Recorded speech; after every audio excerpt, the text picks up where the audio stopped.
नटवर नागर नंदा भजोरे मन गोविंदा। बचपन से अपने अपनी दादी नानी के मुंह से ये भजन सुना है और ये बिल्कुल सच है कि नटवर श्री कृष्ण सबको नचाते हैं। मेरी एक मित्र हैं, बॉम्बे में रहती हैं। कृष्ण जी की भक्त होने के नाते हम कुछ वर्षों से आपस में जुड़े हुए हैं। पिछले साल पितृपक्ष में उनका जब मैंने सेशन लिया था तो भगवान श्री कृष्ण उनको अपने साथ लेकर के चित्ररूप जी से मिलवाने के लिए लेके गए थे। कृष्ण जी रथ में पीछे बैठे थे और उन्होंने रथ हाँकने के लिए कहा था और चित्रगुप्त जी ने उनका बहुत सम्मान किया था क्योंकि कृष्ण जी के साथ आई थी। लेकिन उनके जीवन की जो समस्या है, उन प्रश्नों के उत्तर उन्हें नहीं मिले थे और फिर कृष्ण जी उनको एक गुफा के अंदर ले गए थे और उसके बाद वो आगे कुछ नहीं देख सकी। तो हमें उम्मीद थी कि अब कुछ नया भगवान दिखाएंगे। तो आज जब सेशन लिया तो कृष्ण जी नहीं आए। उनको उनके स्पिरिट गाइड बैंगनी कलर के प्रकाश में दिखे और उन्होंने बताया कि हम स्वर्ग से हैं और उन्होंने बताया कि तुम्हारे जीवन में जो समस्याएं हैं, धैर्य धारण करो, हमारा आशीर्वाद तुम्हारे साथ है, सब कुछ ठीक हो जाएगा। इनकी mother in law bed ridden हैं, बहुत प्रॉब्लम है। तो इनके स्पिरिट गाइड ने कहा कि आप भागवत पुराण का पाठ अपनी सास के लिए कीजिए, जिससे उनका कष्ट दूर हो और उनकी सद्गति हो। फिर हमने ये जानने की कोशिश की कि कृष्ण की भक्ति का बीज इनके जीवन में कब से पड़ा। तो इन्होंने अपने आप को द्वारकाधीश श्री कृष्ण के समय में एक नारायणी सेना के सिपाही की पत्नी के रूप में देखा, जिनके 3 बच्चे थे और जो सबसे छोटा बेटा उस समय था अक्षत, वही इस जीवन में इनका बेटा है।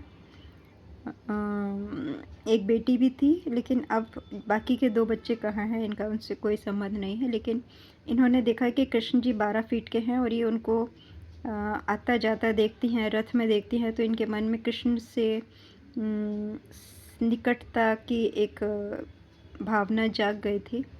और इस जीवन में भी इन्होंने बचपन में भागवतम पुराण का बहुत पाठ किया क्योंकि इनके पिताजी कृष्ण जी की भक्ति करते थे। तो कृष्ण जी इस जीवन में इनको बराबर अनुभव, मार्गदर्शन सपने में देते रहे हैं। और इन्होंने बताया कि इस जीवन में एक बार कृष्ण जी इनको सत्यभामा देवी से मिलवाने ले गए थे। तो इनके अंदर बहुत डर और हीनता थी क्योंकि एक सिपाही की पत्नी थी। कृष्ण जी इनको एक बच्ची के रूप में सत्यभामा से मिलवाने ले गए थे और सत्यभामा जी का इन्होंने बताया बहुत सुंदर आभूषणों से युक्त उनका व्यक्तित्व था। रुक्मणी जी को इन्होंने एक बूढ़ी महिला के रूप में देखा द्वारका में, लेकिन वो भी करीब 11 फीट की हाइट की थी, जबकि कृष्ण जी 12 या 13 फीट की हाइट के थे। और सुधर्मा सभा में इन्होंने उनका दर्शन किया था। तो कृष्ण के प्रति आकर्षण इनका द्वारका के जीवन से शुरू हुआ था। इन्होंने ये भी बताया कि द्वारका में ये कहानियाँ फैली हुई हैं कि दुर्वासा ऋषि ने माता रुक्मणी को श्राप दिया था क्योंकि कृष्ण ने रुक्मणी जी के लिए कोई जलाशय बनाया था और रुक्मणी जी ने बिना कृष्ण जी को ऑफर किए वो पानी पी लिया था। तो दुर्वासा जी कुपित हो गए थे और उन्होंने रुक्मणी जी को कृष्ण से वियोग का श्राप दिया, जिसके कारण माता रुक्मणी को कृष्ण जी से कुछ समय के लिए अलग रहना पड़ा था। फिर कृष्ण जी ने जंगल में जाके शरीर त्यागा था और उनकी रानियां सती हो गई थीं और जो गोपियां भी द्वारका में आकर रह रही थी, उन्होंने जल समाधि ले ली थी और प्रलय आई थी जिसमें इनका परिवार और ये सब बिल्कुल समुद्र में डूबकर इनका निधन हुआ था।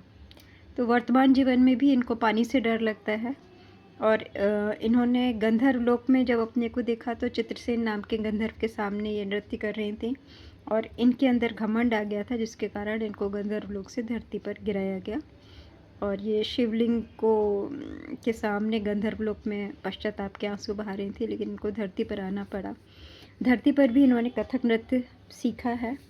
तो देखिए, पिछले जन्मों के संस्कार अभी भी इनके साथ चल रहे हैं, लेकिन भगवान कृष्ण की भक्ति है। इनके स्पिरिट गाइड जो स्वर्गलोक से आए हुए थे वॉयलेट कलर की लाइट में, उन्होंने भी इनको यही कहा कि आप भागवत पुराण का पाठ कीजिए और धैर्य धारण कीजिए। जीवन में जो भी समस्याएं चल रही हैं इनकी धीरे धीरे समय के साथ सब ठीक हो जाएंगे।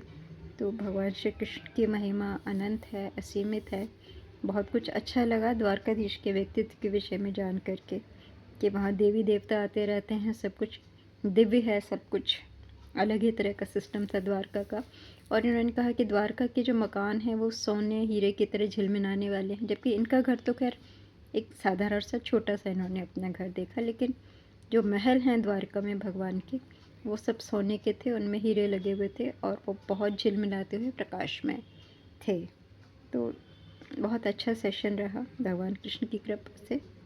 नटवर नागर नंदा भजोरे मन गोविंदा, सब सखियों में राधा जी बड़ी हैं, ज्यों नदियों में गंगा, भजोरे मन गोविंदा। श्री कृष्ण शरणम वयम।